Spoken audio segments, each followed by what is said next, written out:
বলেছিলাম না আমার বউ হবে শ্রেষ্ঠ সুন্দরী।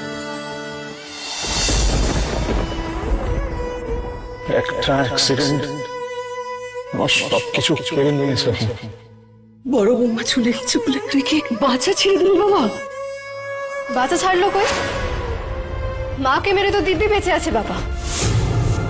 বাবা মাকে মারেনি দিদি, অ্যাক্সিডেন্ট। অ্যাক্সিডেন্ট তো তুই। বুড়ো বয়সে তোকে আনতে গিয়ে তোমার চলে গেছে।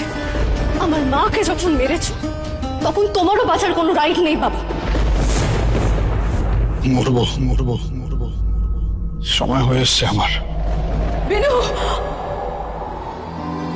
ঠাকুর এমন কাউকে ওর জীবনে পাঠাও যাকে ও নতুন করে আবার ভালোবাসতে পারে, বাঁচতে পারে, আবার ছেলেটা হাসতে পারে। সে যেন আমার বড় বৌমার থেকে অনেক বেশি সুন্দরী হয়। মঞ্চে আসছে বিশ্বের সর্বশ্রেষ্ঠ সুন্দরী, সুন্দরীর মুখখানা একবার দেখি। হাস্য কৌতুক শিল্পী বাবলি সুন্দরী, বাবলি সুন্দরী। কে রে মেয়েটা? এ নাকি সুন্দর কি দেখতে দেখে আমার দাঁতের পাটি লাগলো বুঝি দাঁত কপাটি উচ্চ তুলে মুচ্ছ গেলে এমনি আমার চাঁদ বদন এই মুখটাই বাসবে ভালো হাসে যে দেখবো আসছে বাবলি সুন্দরী স্টার জলসায় ও জিও হটস্টারে।